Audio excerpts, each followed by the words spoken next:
Olá, estamos iniciando mais um Cidadania. Eu vou entrevistar o Antônio Augusto de Queiroz, o Toninho do DIAP, o Departamento Intersindical de Assessoria Parlamentar. O tema da nossa conversa vai ser a reforma política que, mais uma vez, entra em debate no Congresso Nacional. Toninho, desde que eu me conheço como repórter político, desde 1973, que esse assunto vem e volta, e dessa vez a presidenta Dilma tem dito que é uma questão prioritária a aprovação da reforma política logo no início do seu governo. E os presidentes do Senado e da Câmara designaram duas comissões especiais para elaborarem um anteprojeto de reforma política. Você que acompanha também esse assunto há muitos anos, está mais confiante de que dessa vez a coisa vai para frente?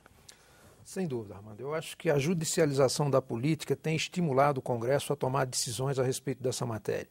E na campanha eleitoral houve bastante ênfase de parte de todos os candidatos sobre a necessidade, importância e até urgência de uma reforma política que desse mais consistência programática e ideológica aos partidos, né, reduzisse a corrupção no processo eleitoral e permitisse um maior equilíbrio entre os candidatos, especialmente na eleição proporcional.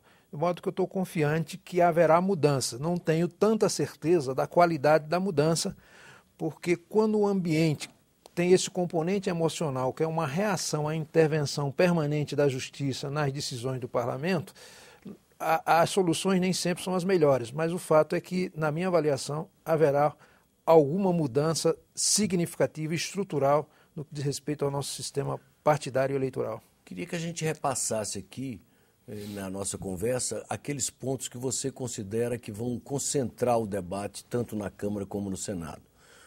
Quais os pontos que você acha que são cruciais e que deverão provocar polêmica?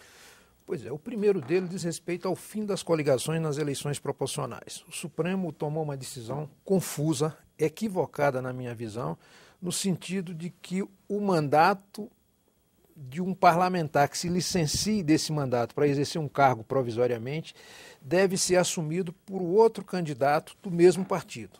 E não da coligação. E não da coligação. Isso é um absurdo completo. Primeiro que essa decisão teria que ser tomada, se era para ter sido tomada, antes, que não se permitiria a coligação. Segundo, ela foi tomada depois de novembro, no mês de novembro, portanto, depois de todos os partidos eleitos.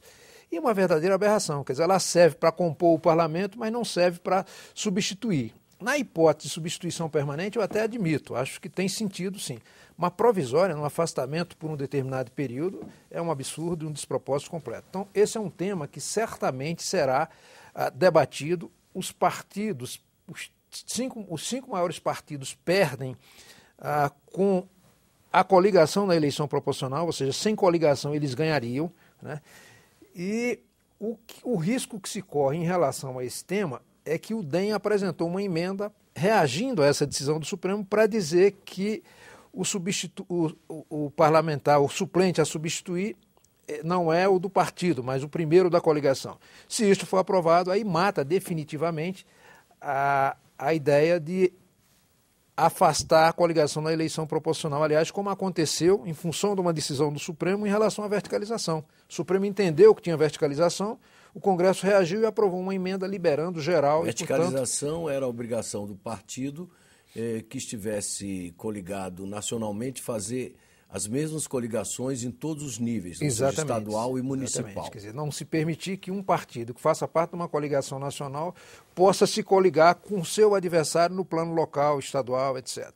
E isto foi eliminado, foi feito um texto, a alteração na Constituição, permitindo a coligação em qualquer direção, verticalizada, transversal, de tudo quanto é jeito que desejasse os partidos. E qual é o argumento, qual é o fundamento daqueles que querem, que desejam e defendem o fim da coligação proporcional do voto?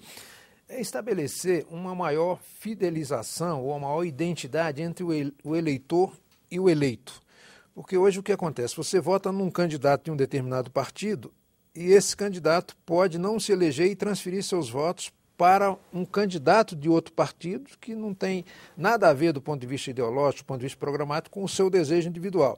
Então, isso é entendido como um desvirtuamento do processo eleitoral. Quer dizer, não há uma relação direta. Esse é o fundamento principal. Agora, o fim da coligação nas eleições proporcionais, na prática, tira da vida pública a participação de alguns pequenos partidos, inclusive partido de natureza ideológica, como é o caso do PPS, que ficaria dificilmente conseguiria ter bancada sem coligação. O fim da coligação no voto proporcional significaria transformar os estados e municípios em distritos? Não necessariamente. Você tem dois caminhos para fazer isso. Um é instituir o voto distrital no formato tradicional, ou seja, o Estado é dividido no número de municípios correspondente ao número de vagas que tem no parlamento e cada distrito elege um, mais votado é proclamado eleito. A segunda hipótese é o voto distrital misto, que é aquele em que você divide o Estado no número de distrito correspondente à metade das vagas. Então, por exemplo, o Distrito Federal tem 8 vagas, seria dividido em 4 distritos, e o eleitor teria direito a 2 votos, um no candidato do distrito e outro na lista partidária. E a terceira hipótese que está sendo levantada em relação a isso é a chamada distritão, que era transformar toda a unidade, todo o Estado num único distrito, e os mais votados, independentemente de partido, seriam eleitos. Outra hipótese possível ainda, outra hipótese possível para concluir, Armando, é o fato de você fechar a lista partidária. No momento que você fizer com lista fechada e bloqueada, aí automaticamente desaparece a coligação ou a hipótese de coligação na eleição proporcional, porque aí os partidos não vão dar espaço para adversários bem posicionados na lista. Então os partidos tendem a marchar juntos especificamente. Então há várias hipóteses para o fim da coligação na eleição proporcional. Pelo início da discussão, o tema entre essas variantes, o que está polarizando mais as atenções é o distritão. E vocês do DIAP fizeram